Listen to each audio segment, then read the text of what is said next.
Vamos dar início então ao nosso encontro de estudos para o Livro dos Espíritos dessa noite. Hoje é dia 22 de setembro de 2014, uma segunda-feira, 24 graus na cidade de Jaú. Nós estamos transmitindo este nosso encontro de estudos diretamente da Associação Jauense de Estudos Espíritas, localizado na cidade de Jaú. Aliás, nós estamos postando os filmes dos nossos encontros de estudos no YouTube, viu? Quem quiser encontrar, é só digitar Associação Jauense de Estudos Espíritas. Já tem 10 ou 11 aulas já postadas lá, porque na nossa próxima página da internet, que está sendo confeccionada, vai haver um link para o YouTube.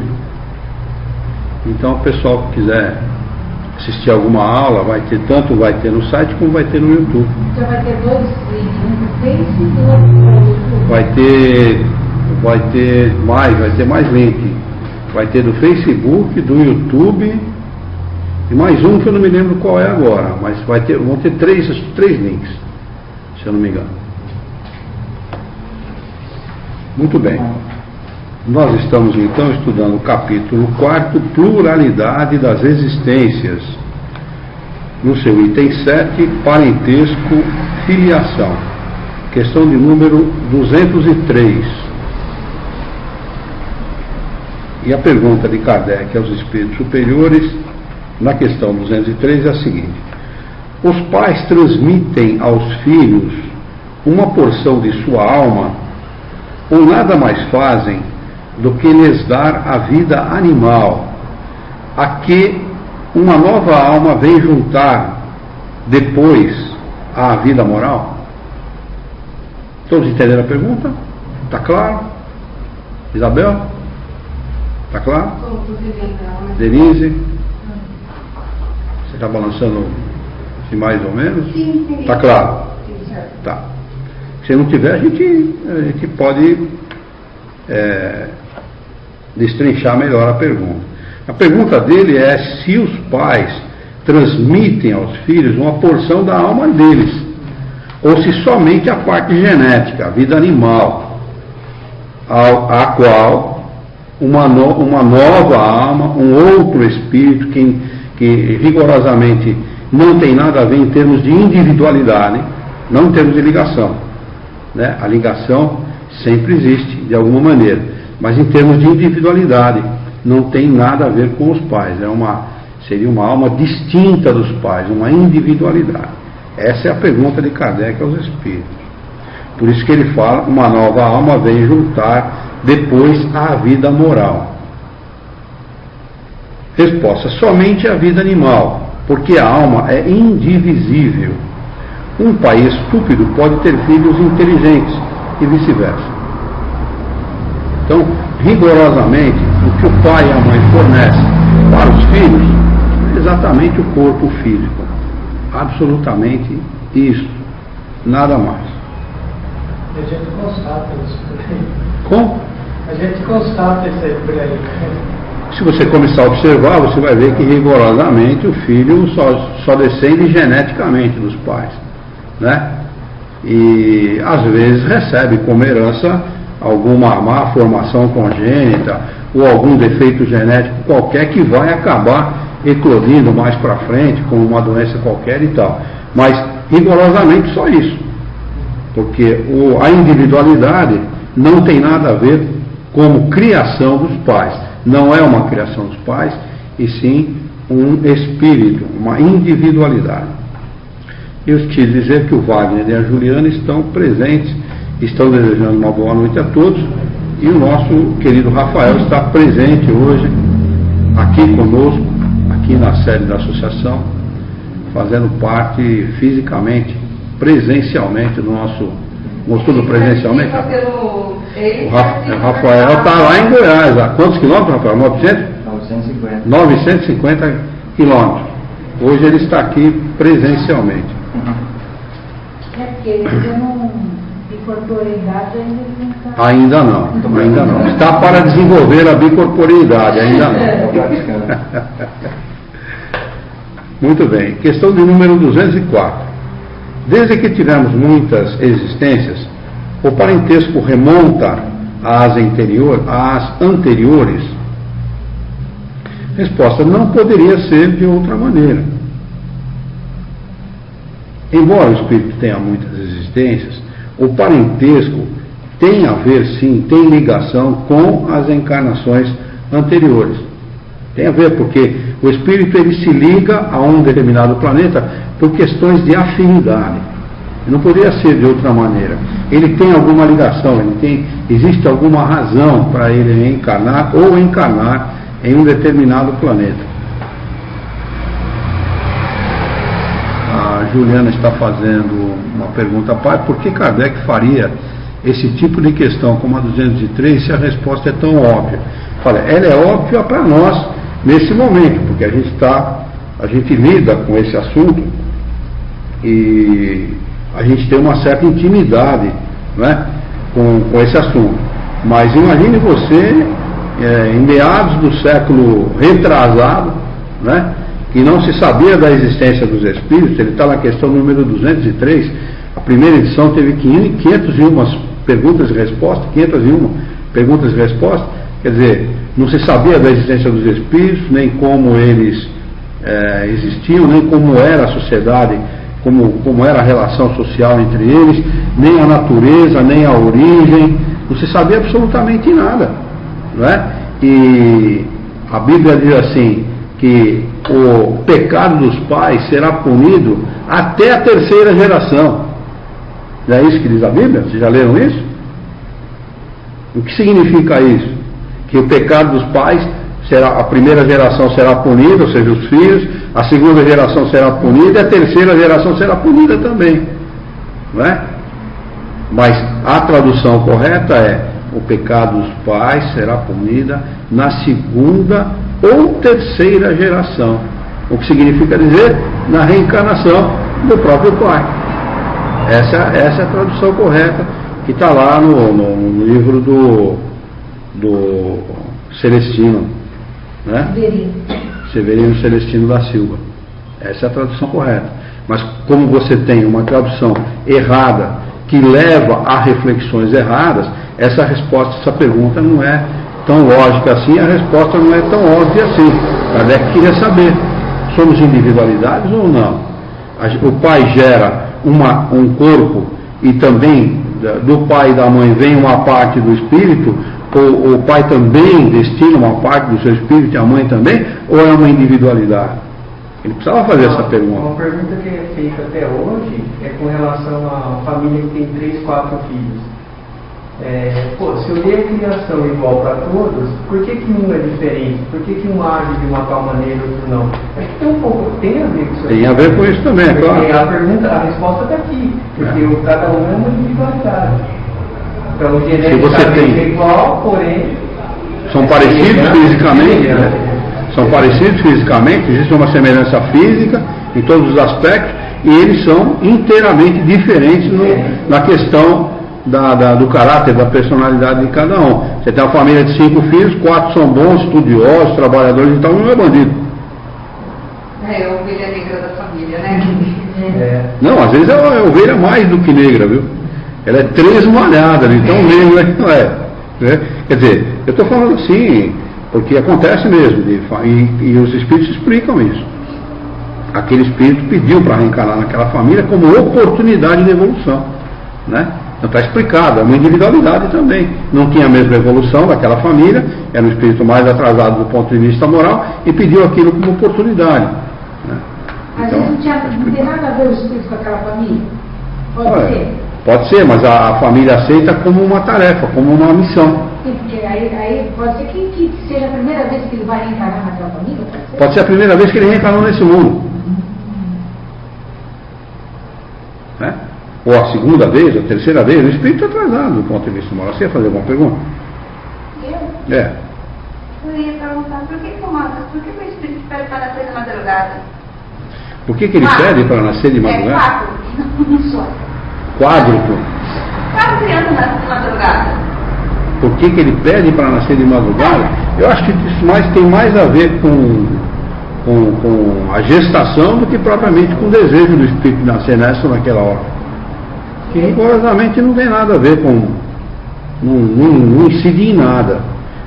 Se você, uma pessoa mística ou esotérica, que leva o misticismo, o esoterismo em consideração, ele diz que quem nasce de dia tem uma personalidade assim ou assado, quem nasce de manhã e quem nasce à tarde, à noite e tal, né, faz essa associação. Embora não exista nada, absolutamente nada que defina caráter, nem o corpo, nem a estrutura do corpo, nem a conformação da cabeça, porque os frenologistas, eles estudam a conformação da cabeça, a formação óssea da cabeça, né, querendo associar essa formação a possível tendência ao crime, ou tendência a outras coisas e tal. Não tem nada a ver uma coisa com a outra. Corpo é corpo, espírito é espírito.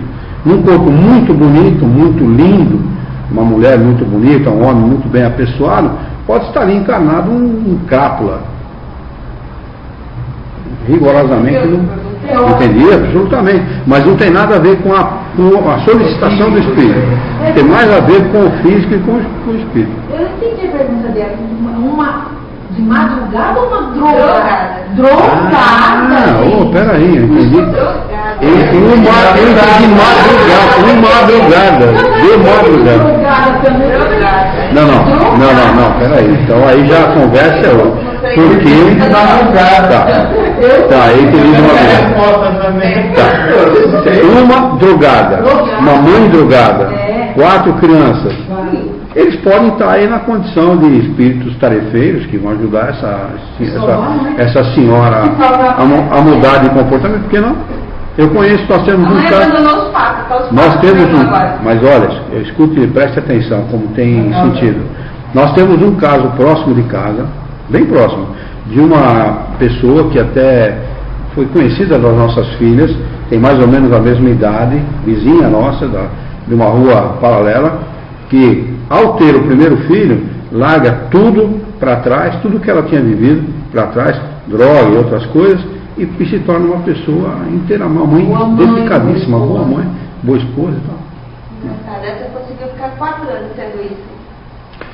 Então, são oportunidades que o espírito recebe. Maternidade, a paternidade é uma missão. E o espírito sabe disso. O encarnado, ele como que não escuta ou não quer escutar os avisos da consciência. E isso não quer dizer que ele vai cumprir isso, né? Não quer dizer que ele vai. Nós temos o livre-arbítrio, todos nós temos. Né? O fato é que muitas vezes a maternidade ou a paternidade é dada, né, como prova ou mesmo como oportunidade ao espírito.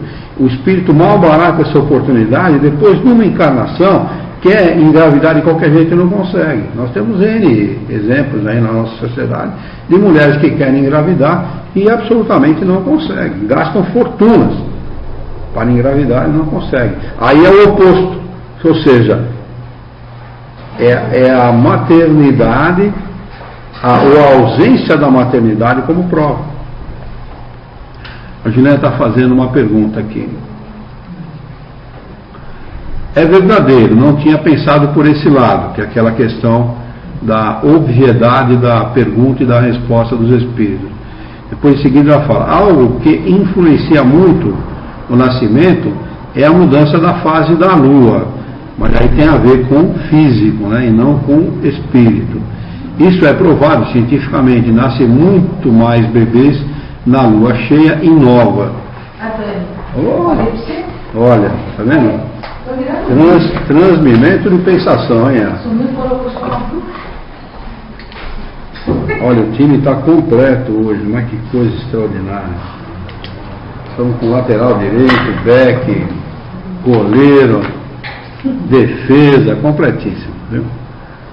E não só essa questão, né, sobre isso, mas você observa que outras questões também, às vezes, o mesmo assunto. Boa noite. Bem-vinda. Às vezes Não tocou a campainha, desculpa? Você apertou a campainha? Eu apertei, Então precisa me examinar as pilhas, viu? Deve ter pilha fraca aí. Desculpa. Eu comecei. Pode falar. Outros temas também, às vezes no mesmo assunto, Kardec elabora perguntas, às vezes tem 2 ou 3 perguntas elaboradas de modo diferente, né? Para que não haja dúvida, mas você vê que a intenção, o objetivo é um só, a resposta é um só. Ele faz isso, ele procura exaurir todas as possibilidades para chegar a extrair o máximo de informação possível a respeito daquele assunto. Ele faz isso mesmo. Mas eu não sabia que nasciam mais bebês na lua cheia e nova. Né? A pergunta foi mal respondida, foi equivocada a resposta, mas a gente está tendo informação aqui, valeu a pena. Ele diz aqui outra coisa: pai, não se tem nomes, mas conte o caso da minha colega que realizou 5 abortos e teve 5 filhos, todos usando métodos contraceptivos diferentes, inclusive laqueadura, cuja taxa de falha é quase 0. Laqueadura, ela engravidou. Qual é laqueadura? É uma colega de trabalho da Juliana, né? Que estava com esse processo de laqueadura e engravidou. A gente não sabe os caminhos que Deus escolhe para provar o espírito, né? Ou mesmo para dar oportunidade, né? E me parece que esta última nenê dela é extremamente inteligente e muito amada pela mãe e pelos irmãos, né? A nenezinha. Mas vamos lá, Dani não vai embora no final, viu? Quero falar com você. Vamos lá. Nós estamos na resposta da 204, né? Não acabamos ainda, né? Não poderia ser de outra maneira. A sucessão das existências corpóreas estabelece entre os espíritos liames que remontam a existências anteriores. Disso decorrem frequentemente as causas de simpatia entre vós e alguns espíritos que vos parecem estranhos. Olha, não poderia ser de outra maneira, porque para muita gente não aceita a reencarnação, porque diz assim: se eu reencarnar 100 vezes, eu vou ter sem mãe, sem pai, sem esposa, sem maridos, e o número respectivo de filhos e tudo mais, e não é assim que funciona. Não necessariamente nós precisamos ter um número proporcional de pais, mães, maridos, esposas, casamentos, filhos, etc. Não é assim. Nós reencarnamos muitas vezes como pais de determinada pessoa, como filho da mesma pessoa, como irmão da mesma pessoa, e assim sucessivamente. E até muitas vezes, como ele mesmo diz no final da resposta, nós reencarnamos sem grau de parentesco nenhum com a pessoa e temos uma afinidade imensa com aquela pessoa. Nós tínhamos uma família, na família da minha mãe, uma família que nós morávamos na Zona Norte, mais ou menos uns 2,5 km, 3 km, de uma família que nós chamávamos a pessoa mais velha da família de vó, a pessoa que era amiga da minha mãe de infância de tia, a outra irmã de tia, o irmão dela de tio, os filhos de primo. E a nossa relação era muito mais próxima com eles do que com parentes. E é muito interessante isso.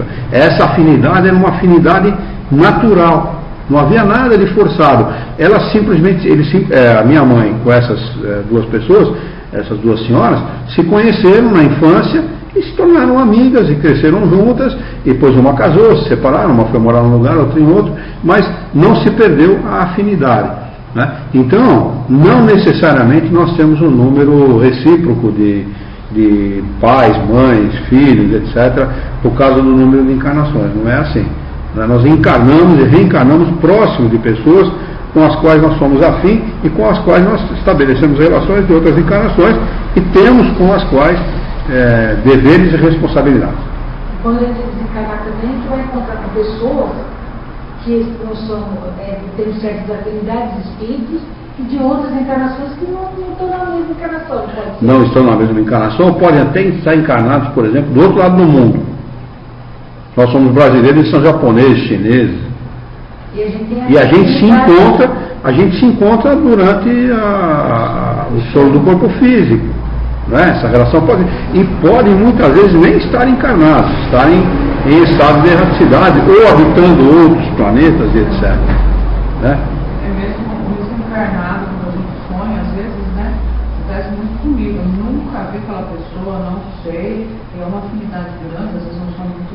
conversa assim amável e tal, né? Tem mesmo.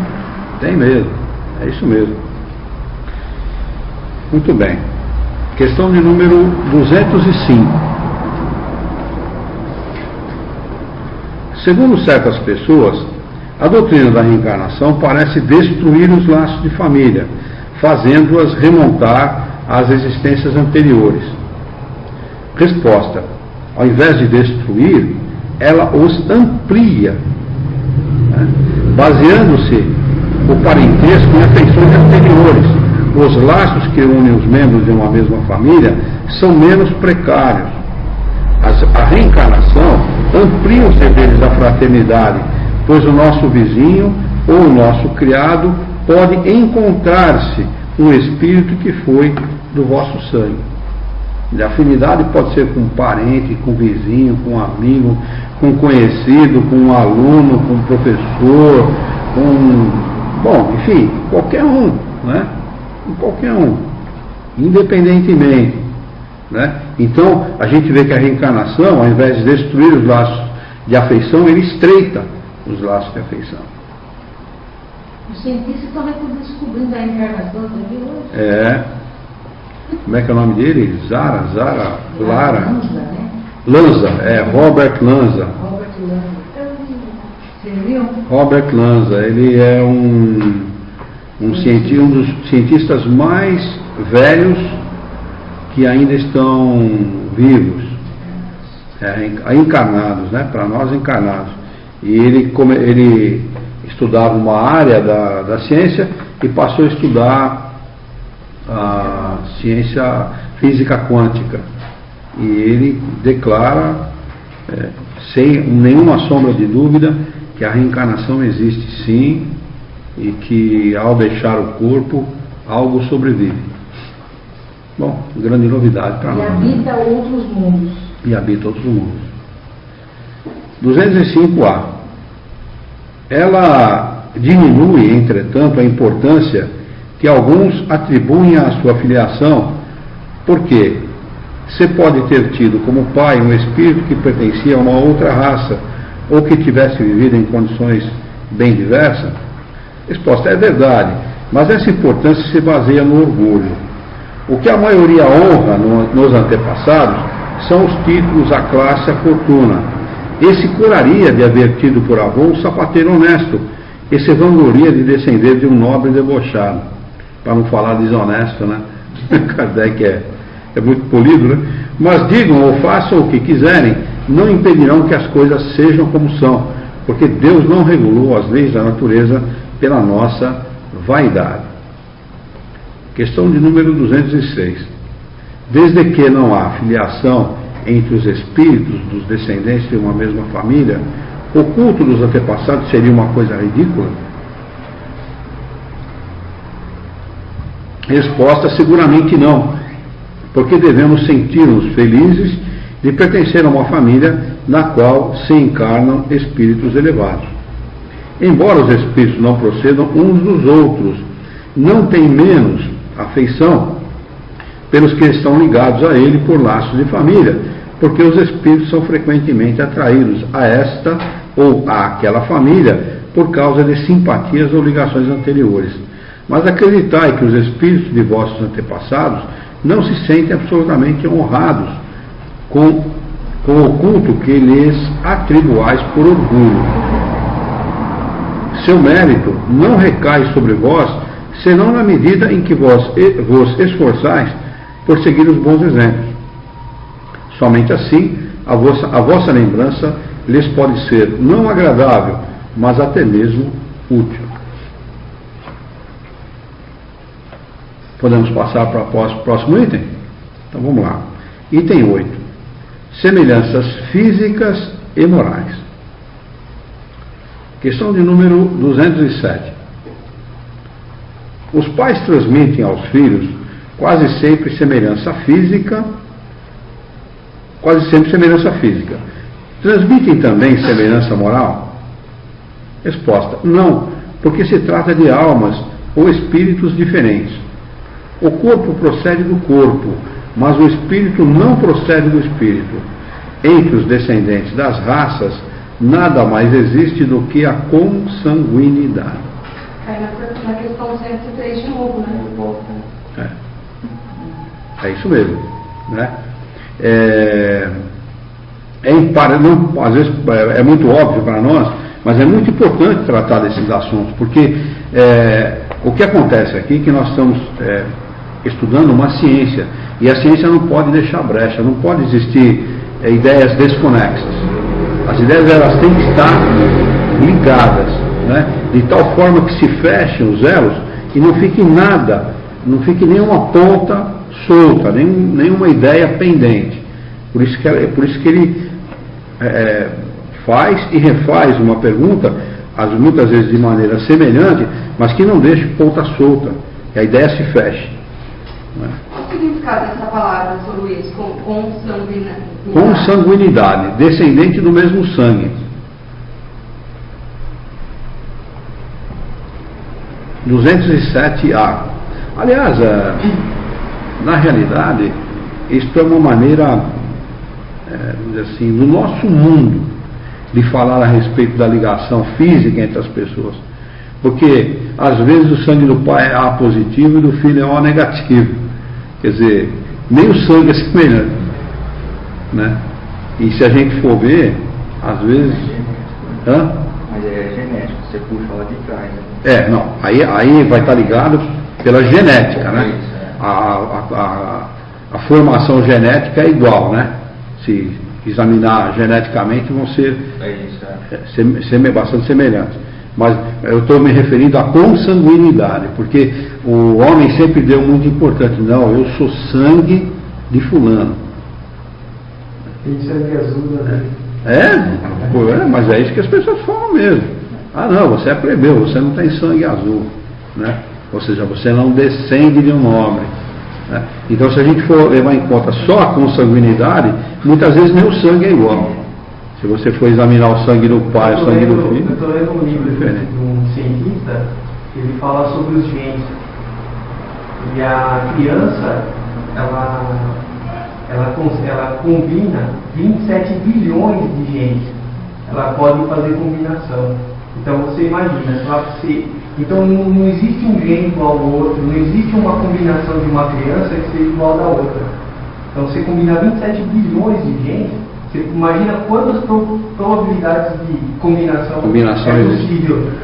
Porque ela tem, né, na composição de uma criança, aproximadamente 27 bilhões. E pode fazer essa combinação, que é o tal do genoma lá, que eles mostram que e aí ele fala que tem algo por trás disso também, porque é muito perfeito e que o ser humano não era capaz de criar uma situação dessa. E aí ele começa a fazer essa animação. Também fala de algo, ele chama de algo, eu esqueci o nome, mas ele fala que é algo, como se fosse algo superior, ou ser maior, ele chama de ser maior. Há um ser maior por trás disso tudo. Quer dizer, o homem está chegando por outros caminhos, a mesma coisa que a gente chega estudando a ciência espírita. Né? A ciência dos espíritos não aceita como ciência pelo simples fato de que a ciência comum, a ciência dos homens, ela estuda a matéria. E a ciência espírita estuda as leis morais. Então, não tem termos de ligação, não tem como. Não tem como a ciência normal dos homens, a ciência comum, né, ter algo com a ciência espírita. Não tem nada, não tem nada que não tem nenhum elo de ligação. Embora no futuro, através da ciência quântica, que é a ciência das possibilidades, né, que o homem, os físicos saem do campo estreito da física convencional e adentram o campo da física quântica. Então, por este caminho, no campo das possibilidades, eles vão acabar encontrando algo que vai acabar unindo ciência espírita com ciência convencional. Com certeza vão chegar na questão dos fluidos. Com certeza. Não tem como, não tem outro jeito.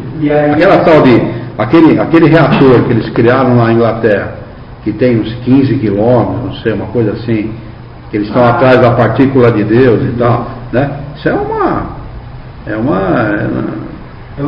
É loucura, eles não vão chegar nunca. Imagine quantas. Né? Mas é uma tentativa válida.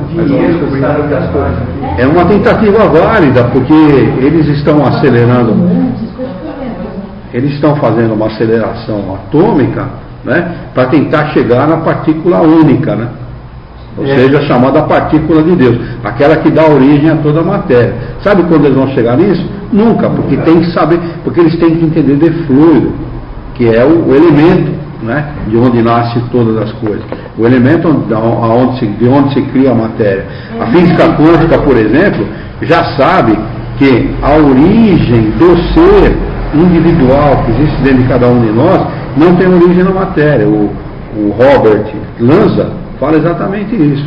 Não é um ato da biologia, não é um ato da matéria, está fora disso. Assim como o tempo e o espaço estão fora dessa história. Né? Quer dizer, imagina a cabeça desses caras, né? Como é que não deve estar? A milhão, né? Porque eles ficam tateando no escuro, né? Mesma coisa que cego tentando andar no meio de um tiroteio. Tem, mas não sabe como. Na realidade, eles já chegaram a esmiuçar de tal maneira a matéria, tentando encontrar esse elemento que dá origem a todas as coisas, porque um físico que pegue qualquer matéria, metal, papel, ferro, ouro, qualquer coisa que ele pegue para examinar, o que ele vai encontrar como componente desses materiais? A mesma coisa. Basicamente a mesma coisa. É o que compõe o nosso planeta, não vai encontrar mais que isso. Os elementos naturais. Não vou encontrar outra coisa. Então, não, peraí. Se tudo é composto das coisas que existem nesse planeta, onde está esse elemento que é capaz de aglutinar os elementos e formar as coisas diferentes? Existe alguma coisa aí. Tem alguma coisa por trás disso. Então eles ficam brigando com eles mesmos e com a física convencional para tentar achar uma coisa que está além da compreensão da própria física e da própria ciência. Porque a ciência não tem âmbito para julgar as coisas espirituais. As leis são diferentes. As leis que regem são diferentes. Os cientistas não aceitam porque eles dizem assim: eu quero dar uma ordem para o espírito e quero que esse espírito obedeça a minha ordem. Porque ele está acostumado a fazer o quê? A pegar um pedaço de matéria qualquer, levar para o laboratório e fazer o que ele quer. Ou seja, é a vontade dele que prevalece.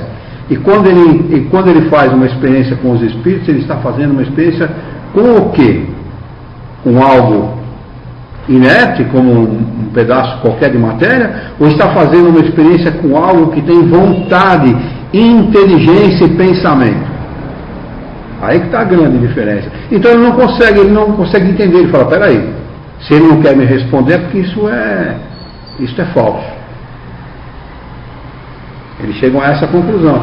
Como eles chegam à mesma conclusão quando eles analisam um pedaço de matéria que não corresponde à teoria dada por um outro cientista qualquer, que diz que aquela matéria tem essa e aquela propriedade. Quando eles fazem o teste, não chegam à mesma conclusão, eles dizem que aquilo é falso. Quando o motor a vapor, quando a força a vapor surgiu no mundo, foi desdenhado, ridicularizado pela maioria dos cientistas. Olha que é a força a vapor hoje. Moveu o mundo. Mais com orgulho e vaidade. Mais com orgulho e vaidade. Por quê? Porque o Espiritismo foi ridicularizado de todas as maneiras no tempo de Kardec. E hoje em dia é ridicularizado pelas mesmas pessoas da mesma maneira. Porque eles não conseguem, eles não aceitam. A vaidade é tão grande, eles se acham tão autossuficientes que eles não aceitam, pelo menos, examinar. Porque não tem que aceitar mesmo. Né? O cientista não tem que aceitar nada. Mas ele tem que ter a inteligência de examinar algo que ele não conheça, para deduzir pela experiência. A experimenta, e aí você sim, depois de você conhecer a matéria, você deduz. É o que aconteceu com o grande cientista inglês, o William Crookes. William Crookes, ele era o chefe, né, o diretor da Academia de Ciências de Londres, quando ele foi convocado para fazer experiência com os espíritos. Ele não era espírita não, viu? Ele não era espírita não. Ele foi convocado,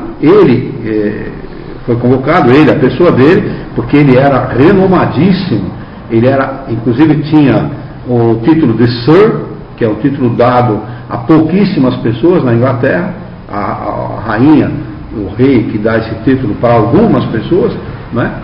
E ele foi convocado para desmentir. Na realidade, o objetivo da Academia de Ciência era desmentir os fenômenos espíritas, os fenômenos com os espíritos.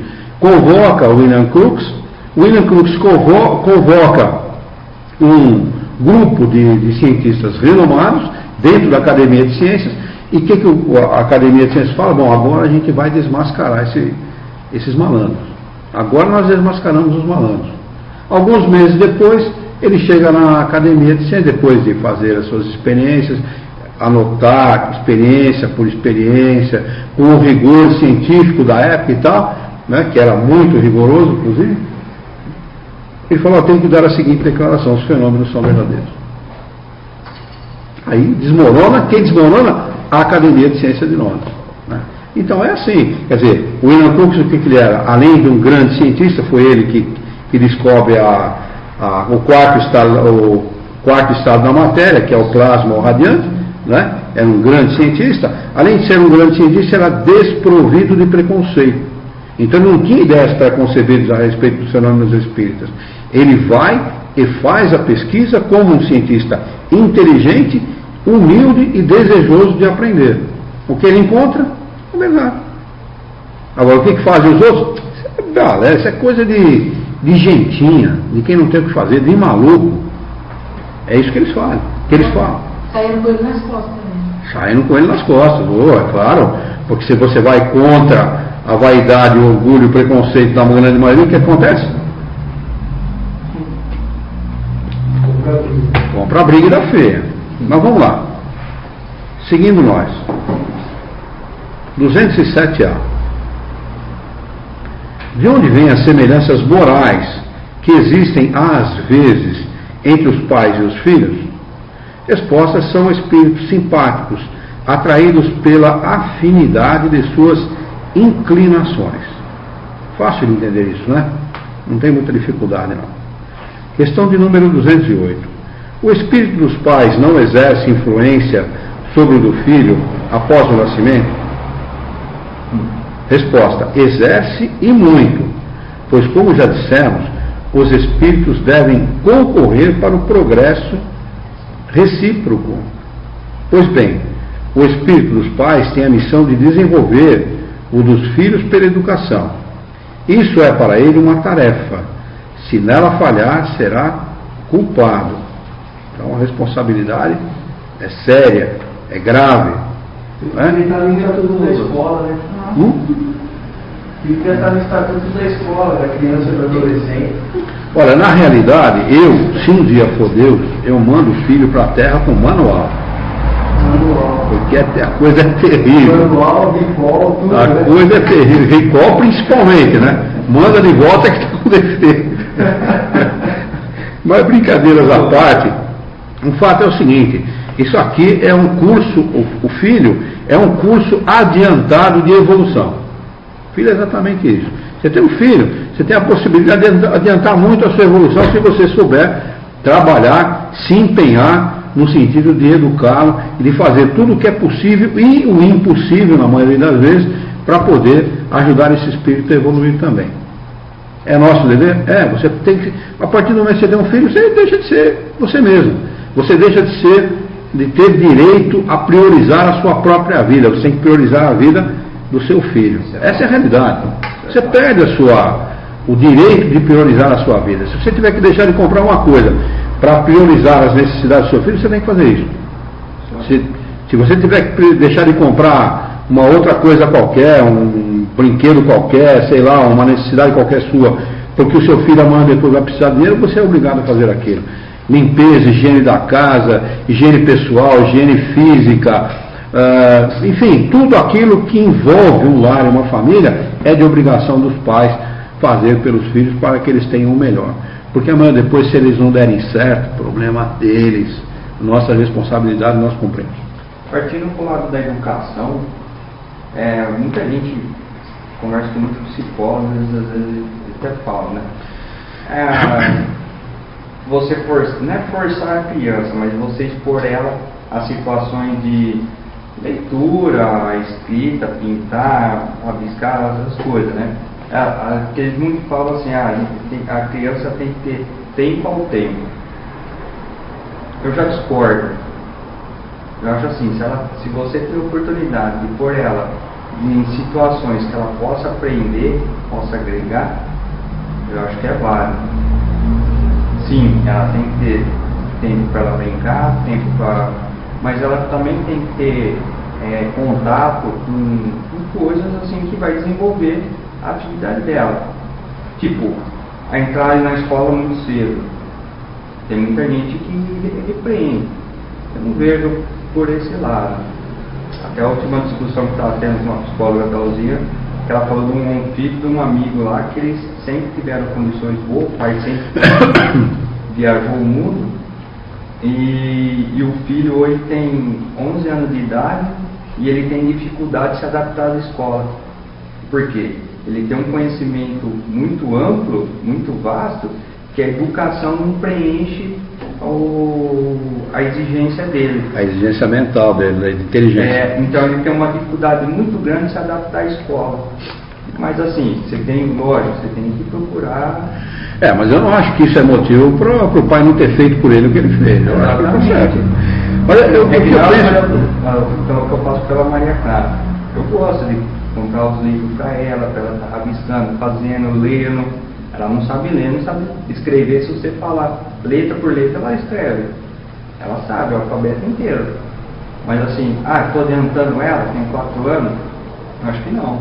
Não, eu acho que não. Eu só penso uma coisa: tudo que o pai e a mãe puder fazer pelo filho nesse aspecto de desenvolvimento intelectual deve ter a recíproca do desenvolvimento moral. Você, como espírita, sabe disso. Porque não encontra isso daqui. E depois, é muito importante que a criança tenha infância, que ela não queime etapas. Sabe? A maturidade, nesse aspecto, eu concordo com os psicólogos. A maturidade, ela não pode vir aos saltos. Ela tem que vir a seu tempo. Se a criança tiver que brincar com boneca, jogar bola no meio da rua, empinar pipa, jogar bolinha, bola de gude, enfim, o que ela tiver que fazer, quanto mais ela atrasar a consciência dela em relação à malícia, do ponto de vista, falando do ponto de vista humano, quanto mais ela deixar de ser maliciosa, quanto mais tempo ela tiver de infância, que é necessária no nosso mundo, e muito mais adiantado a gente sabe que não funciona assim, né? Praticamente não existe a infância, né? Mas no nosso mundo essa infância é uma coisa muito saudável do ponto de vista psíquico, psicológico, para as crianças do nosso mundo. É importante, e ela está num lugar extraordinário para isso, né? Deve ter muita rua de terra, deve ter muito lugar para ela, muito animal, muita coisa bacana nesse sentido para ela brincar. Então não tire isso dela. Se você puder dar isso para ela, passear com ela, ao ar livre, enfim, dê o máximo que você puder. Né? Eu falo assim, né? Que você é forçada, tem que estudar isso, agora você tem que fazer isso. Não, as próprias crianças são, ela te conduz. Ela te conduz para isso, porque a inteligência está muito avançada, né? Dani, ia falar alguma coisa? Eu penso assim, concordo, eu estou no meio da educação, mas uma coisa que eu vejo, que eu fui criada assim, é essa questão das crianças ficarem longe dos pais. Isso é problema. Isso realmente é problema. Esse mundo não adianta, mas o que eu vejo é isso. Já pequenos, meu sobrinho, por exemplo, com 2 anos eu fui para a escolinha, porque minha irmã precisa trabalhar, meu cunhado precisa trabalhar, Então são crianças criadas por outras pessoas. São os famosos filhos de creche, né? Exatamente. Então, eu concordo que isso é, na minha opinião, o maior problema. mim E quando os também. pais são presentes, como é o caso do Rafael e da esposa dele, a criança tem tudo que ela precisa. Sim, Que é a referência dela. Não é? O pai, a mãe, a vida dela, a escola, as brincadeiras, enfim, ela tem referência, o lar é a referência. Enquanto que uma grande parte das crianças de hoje não tem essa referência. E é o que falta. Né? Porque eu vejo quando tem uma reunião de pais, quem vai? É o avô, é o tio, é o primo, né, maior, é o vizinho, é o grande problema. Assim, então você não vê, né, aquela estrutura familiar, aquela, de onde ela vem, a vivência que ela traz. É muito complicado. Eu acho também que os homens de hoje, e eu vou lançar minha crítica aqui, é uma crítica, é a minha opinião pessoal, eu acho que os homens hoje estão muito malandros. Deviam, um emprego não dá, tenha 2, tenha 3, mas supra a sua família. Seja você o que provê a família. Isso é uma necessidade, porque lugar de mãe é dentro de casa.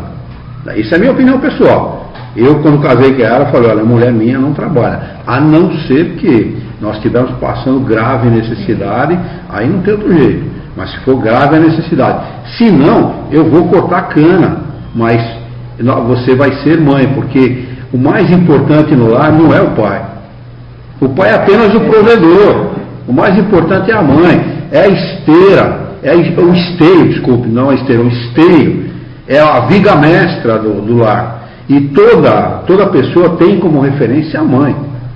Tanto que, num caso de perigo iminente, minha mãe, meu Deus, minha mãe. Né? A primeira coisa que a gente exclama é isso.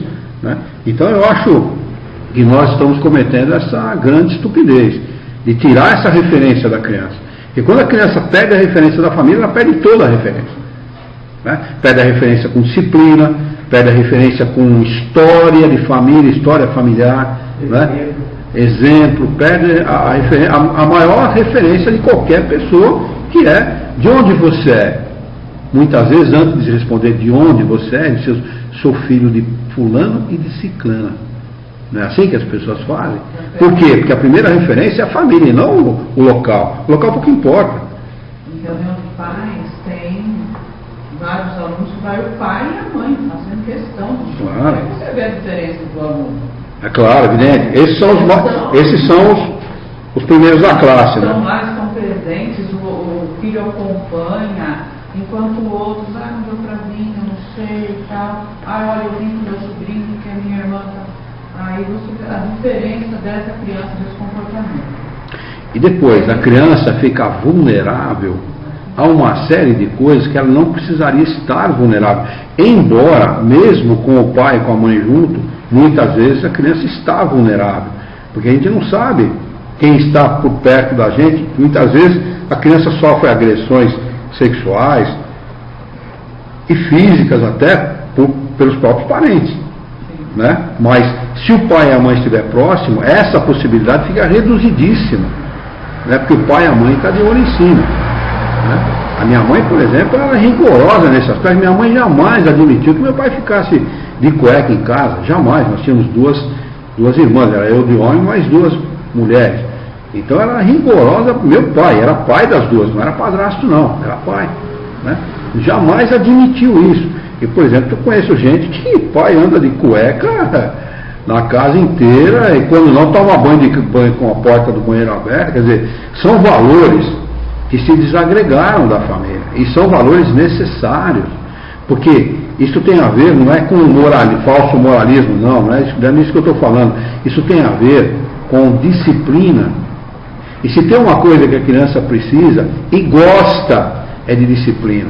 E recebeu ou não? Recebeu não. Ela pede. De preferência, Ela te direciona o tempo todo, né? Não é? Ela pede. Isso Ela é pede como uma forma de atenção. Olha pra mim. Claro.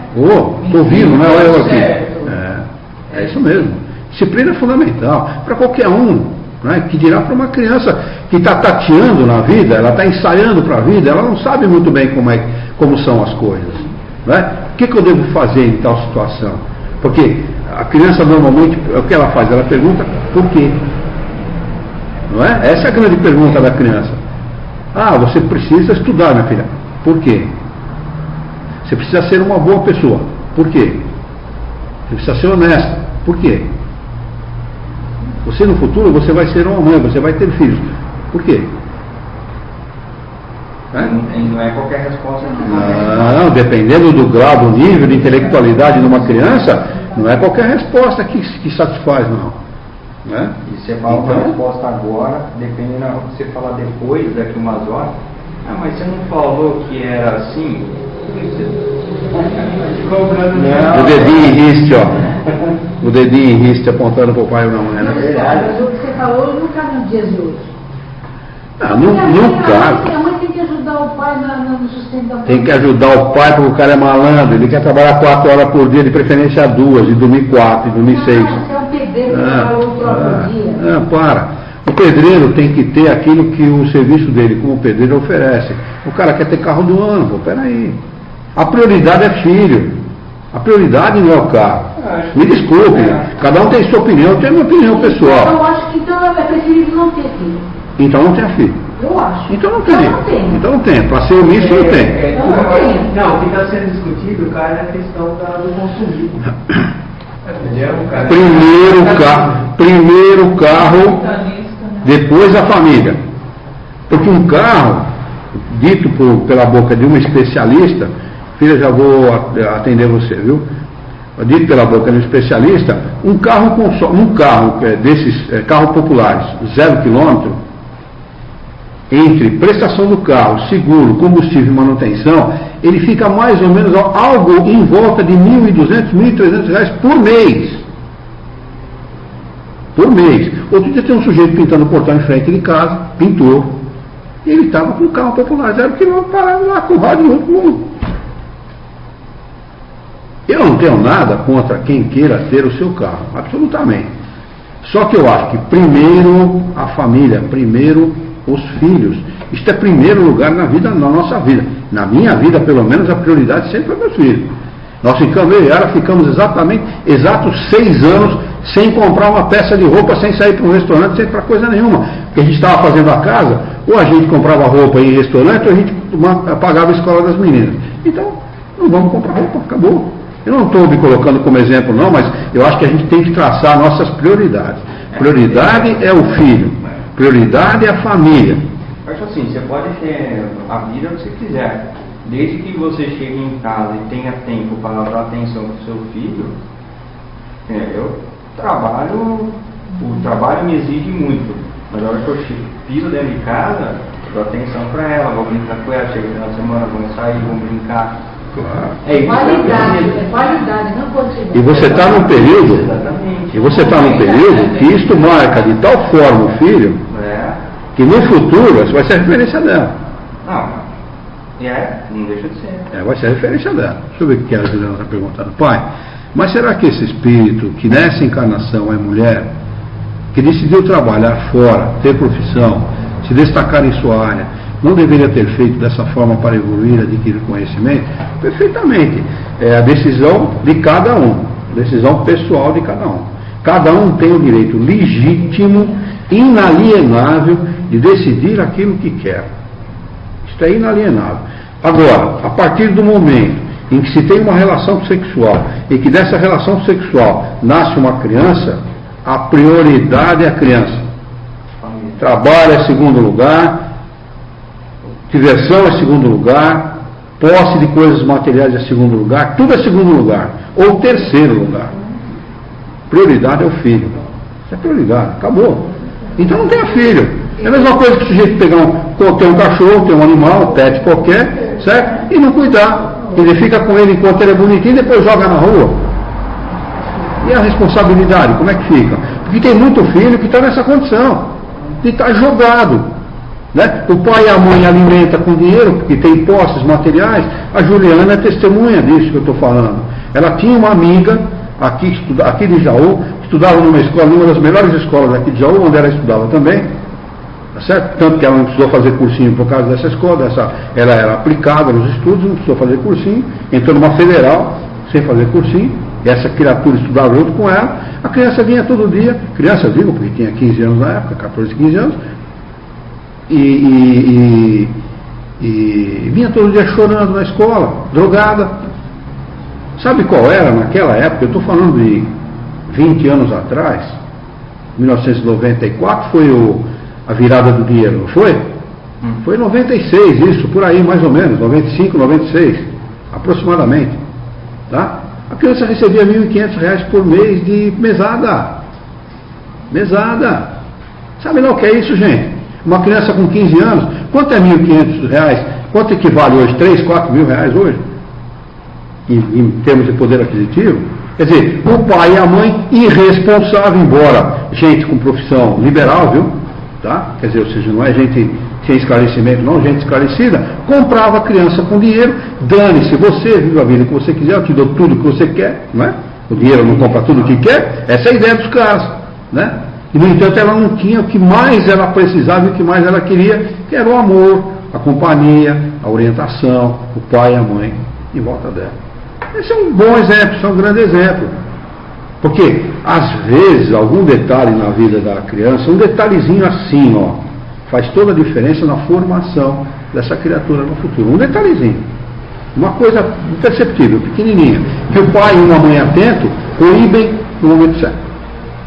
Esse é o detalhe, viu? Porque dar companhia, dar amor, dar compreensão, dar os bens materiais, não é o suficiente, não. É dar formação. Porque quem dá educação é a escola. Formação é o pai e a mãe que dá. Né? E essa formação muitas vezes exige que você seja firme no momento certo. Né? Não vai fazer porque eu estou mandando. E não vai fazer mesmo. Se fizer, a coisa vai pegar do seu lado. Né? É necessário fazer isso muitas vezes. E quando o pai e a mãe estão trabalhando e não vê o que acontece? Porque avô é para estragar a educação. E a avó aí, né? Eu estou louco para ser avô porque eu quero estragar o neto. Estou doido para estragar. Brincadeiras à parte, o avô e a avó não vão fazer pelo filho o que o pai e a mãe deveria fazer. Não é? O tio não vai fazer pelo filho, não vai ter a mesma atenção que um pai e a mãe. Pode até ter um tio prestimoso, uma tia prestimosa, mas uma babá? Uma tomadora de conta de escola? Minha babá me ensinou a falar palavrão. Eu tinha vergonha de falar para minha mãe que ela falava palavrão para mim, para ela parar. Bonito, né? Quer dizer, o inverso do que ela deveria fazer, né? Ensinar uma criança a falar palavrão. Muito bom, né? Então... Eu penso em ir embora, eu tenho uma ligação muito forte com o meu irmão, tenho um irmãozinho de 10 anos. Amo a minha irmã também, sabe? Mas o meu irmão veio nesse processo de separação, que meu pai parou de beber, eles começaram a namorar de novo, então eu vejo ele como o pivô da felicidade lá em casa. E eu me cobro muito, me preocupo muito com isso, porque em questão assim de, vamos dizer, dia da minha mãe, meu pai teve pouco ensino também. Então não é tudo que eles conseguem ensinar o Vinícius. A minha irmã que morava com ele está estudando em Jacarezinho. Quer dizer, ele está lá, sozinho com a minha mãe e com o meu pai, sabe? Os dois trabalham fora. Às vezes eles têm uns projetos no meio da tarde e eu me cobro, ultimamente eu andei pensando muito nisso, sabe? Se vier acontecer alguma coisa, essa ausência das irmãs que poderia ajudar um pouco mais na parte de educação. E ele também é ligado comigo. Qualquer coisa, ó, Vinícius, eu converso Afinidade, com ele né? por telefone. Eu falei assim, a minha mãe não tirou ele de dormir na cama no meio dos dois. Eu liguei, eu falei, Vinícius, você não tem mais idade. Conversando com ele, tem quarto sobrando, né? Que, já que ninguém mais mora lá, só ele e minha mãe. Ele foi, sabe? Ensinei ele a ter hora no relógio analógico, ele ficou todo contente. Então, às vezes... Quer dizer, detalhes que provavelmente devia ter sido visto bem antes, né? Eu pedi muito sobre isso. Eu falei, mãe, eu quero algum irmãozinho, então eu me sinto um pouco responsável nessa parte. Mesmo sendo filho dela, entendeu? Mas eu acho que cabe a mim ganhar um pouco mais nisso daí. Na realidade, a responsabilidade é dos pais, né? Mas você se sente um pouco responsável também, né? Essa questão da mulher trabalhar fora, gente, não me desce goela abaixo de jeito nenhum. Juro mesmo, não desce, porque a mulher, ela faz período integral, não faz só o período do trabalho. Ela faz período integral. E ainda no final da noite, é chamada de de relaxada, porque não quer servir o cara na cama. Essa que é a realidade. Né? Tem que trabalhar em período integral, não quer servir o idiota na cama, na hora que ela está mais cansada. Né? E se ela não faz isso, ela é chamada de relaxada. Não é isso? Ela vem contar essa história para mim, poxa. Um lugar de mulher dentro de casa, fazendo o trabalho que é o trabalho mais maravilhoso, mais importante que alguém pode fazer, que é educar um ser humano. Isso é a coisa mais extraordinária que alguém pode fazer. Bom, opiniões à parte, me desculpem aí os mais liberais, os mais modernos, né? Vamos dar prosseguimento aqui no nosso estudo. Questão de número 209. Por que pais bons e virtuosos têm filhos perversos? Ou seja, por que as boas qualidades dos pais não atraem sempre, por simpatia, bons espíritos como filhos? É uma pergunta muito pertinente. Até porque lá atrás o que eles ensinam? Bons fluidos atraem bons espíritos. Né? Vamos lá. Resposta. Um mau espírito pode pedir bons pais, na esperança de que os seus conselhos o dirijam por uma senda melhor. E muitas vezes Deus o atende. Questão de número 210. Os pais poderão, pelos seus pensamentos e as suas preces, atrair para o corpo do filho um bom espírito, em lugar de um espírito inferior? Resposta: não. Mas podem melhorar o espírito da criança a que deram nascimento e que lhes foi confiada. Esse é o dever. Filhos maus são uma prova para os pais. E que prova? Então, uma prova com direito a passar ou não no final do ano. Essa aqui determina se vai ser promovido ou não. Questão de número 211. De onde vem a semelhança de caráter que existe frequentemente entre os irmãos, sobretudo entre os gêmeos? É verdade mesmo, né? Eu já vi casos de gêmeos que de um gêmeo numa cidade e o outro na outra, e quando a outra tem dor, esta aqui sente a mesma dor que a outra está sentindo. É impressionante essa afinidade, né? Resposta: espíritos simpáticos que se aproximam pela similitude de seus sentimentos e que se sentem felizes de estar juntos. Não tem nada de alma gêmea. Não existe alma gêmea. Questão de número 212.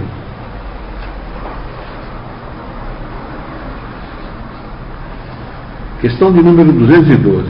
Nas crianças cujos corpos nascem ligados, os chipófagos, né? E que têm certos órgãos comuns, há dois espíritos, ou seja, duas almas? Resposta: sim, mas a sua semelhança faz que muitas vezes não vos pareçam mais do que uma.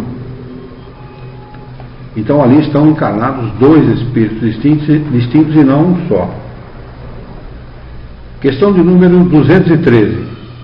Mas se os espíritos se encarnam nos gêmeos por simpatia, de onde lhes vem a aversão que às vezes se nota entre eles? Resposta: não é uma regra que os gêmeos tenham de ser espíritos simpáticos. Espíritos maus podem querer lutar juntos no teatro da vida. Ele não associou esta pergunta 213 à pergunta anterior por uma questão de ética, viu? Porque muitas vezes a gente vê este caso entre irmãos chipófagos, esta aversão, inclusive espíritos que reencarnam com o rosto, um olhando para um lado diferente do outro, e uma aversão imensa um do outro. E tem que estar ligado, ou se ama ou se ama, a lei é de amor, né? 214. Que pensar das histórias de crianças que lutam no ventre da mãe? Resposta: imagem, para figurar que o seu ódio era muito antigo, fazem-no remontar à fase anterior ao nascimento. Geralmente não percebeis bem as imagens poéticas, ou seja, não existe Nem um feto brigando com o outro, né? Só faltava dar uma espadinha para um, uma espadinha para outro. 215. De onde vem o caráter distintivo que se observa em cada povo? Resposta: os espíritos também formam famílias pela similitude de suas tendências, mais ou menos purificadas, segundo a sua elevação. Pois bem, um povo é uma grande família em que se reúnem espíritos simpáticos. A tendência a se unirem, que tem os membros dessas famílias, é a origem da semelhança que determina o caráter distintivo de cada povo.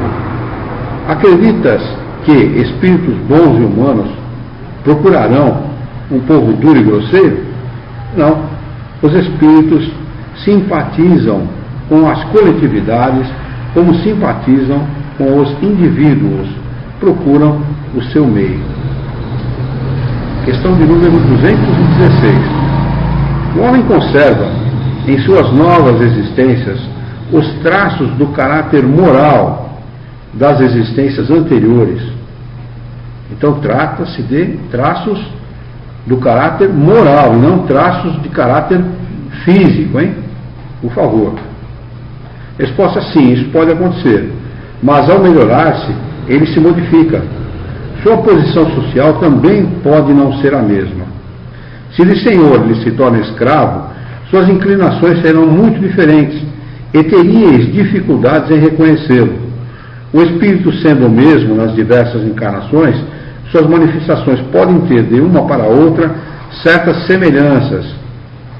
Estas, entretanto, serão modificadas pelos costumes da nova posição, até que um aperfeiçoamento notável venha a mudar completamente o seu caráter, pois de orgulhoso e mau pode tornar-se humilde e humano, desde que se haja arrependido. Isso mostra que o ambiente faz a pessoa. A posição social faz. O meio que ela muda, está inserido. O meio que ela está inserido. É. E muitas vezes isso é a pedido do espírito. Ele pede isso. Ele pede para vivenciar aquela prova ou aquela expiação, justamente com esse propósito. Por isso que muitas vezes os espíritos se manifestam como pretos velhos. Que foi aquela encarnação onde ele aprendeu a humildade, a paciência, a resignação, a tolerância, a aceitação das pessoas, etc. Esse é o caráter da manifestação do espírito como um preto velho, porque o espírito nem é preto, nem é velho, nem coisa nenhuma. Espírito é espírito, não é nem homem, nem mulher, nem coisa nenhuma. Ele é um espírito, mas ele se manifesta com a semelhança da encarnação que mais ele cresceu do ponto de vista moral. Ou como um índio, ou como um preto velho, ou como uma preta velha, enfim. Aquele que mais lhe agradou, que mais lhe favoreceu do ponto de vista da sua evolução moral. E também para ele assim, ter garantia de uma tendência que ele precisa ter, né? Ele precisa experimentar aquela situação exatamente para aprender coisas no objetivo de modificar o seu caráter, a sua personalidade, né, com objetivos de desenvolvimento moral. Ou que fortaleça também ele manter no caminho do bem, né? Se ele já é bom, ele procura caminhos no qual ele vai fortalecer realmente essa tendência, procurar fortalecer essa tendência. Normalmente em encarnações mais sofridas do ponto de vista da posse, ou encarnações mais humildes, com pais humildes. Isso, né? Tem. O espírito quando tem uma certa sabedoria, quando tem um certo conhecimento, um certo desenvolvimento moral, ele foge da materialidade da vida. E o meio de fugir da materialidade da vida é exatamente encarnar em famílias humildes, simples, entendeu? É onde ele pode. Que é evidente. É evidente, porque a riqueza, meu amigo, pelo amor de Deus. Vamos acabar essa parte aqui, gente? O que vocês acham? Vamos? Então vamos lá.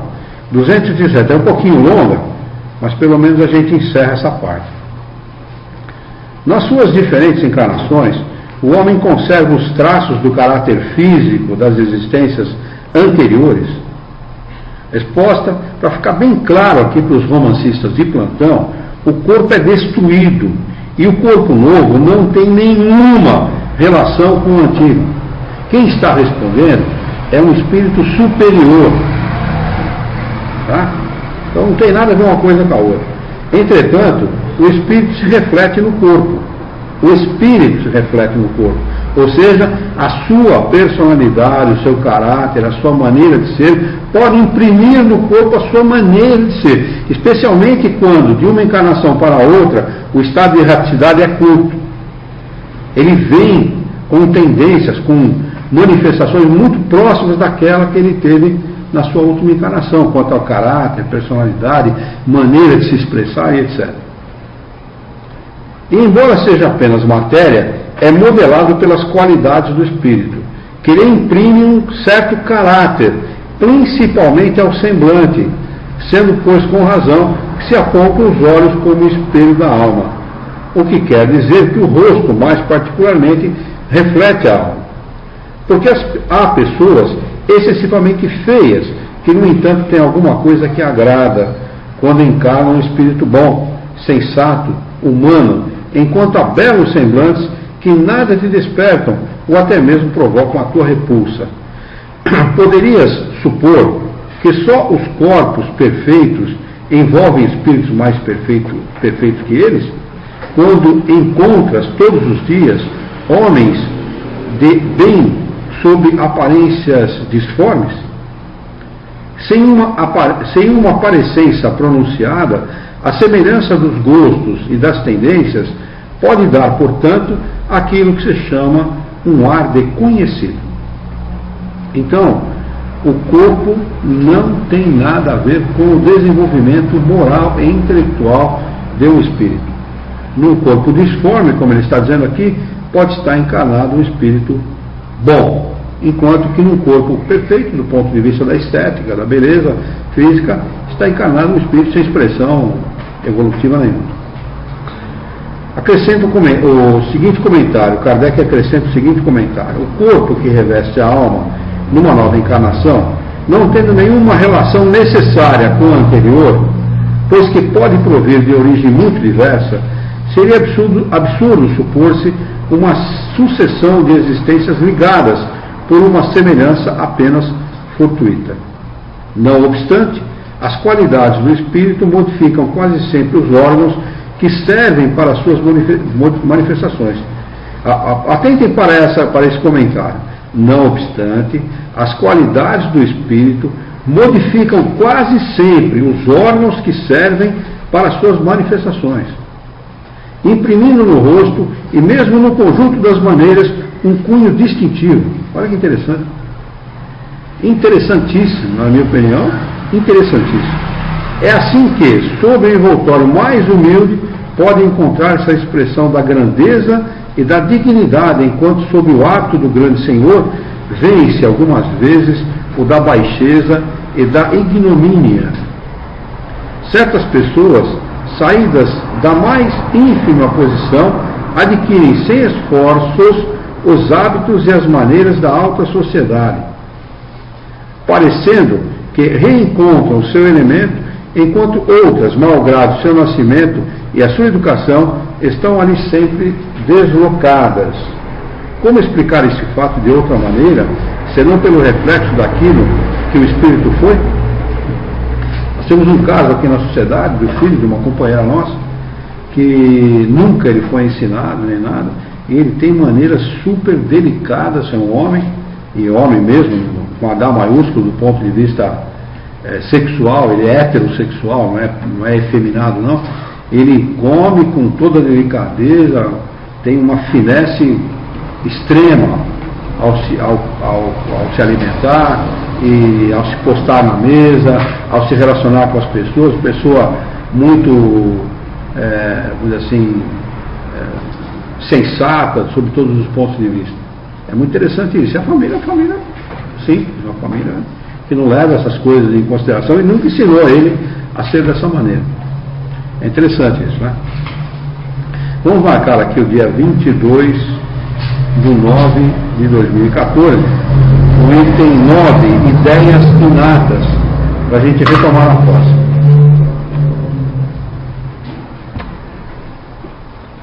Muito bem, perguntas? Alguém quer acrescentar algum comentário?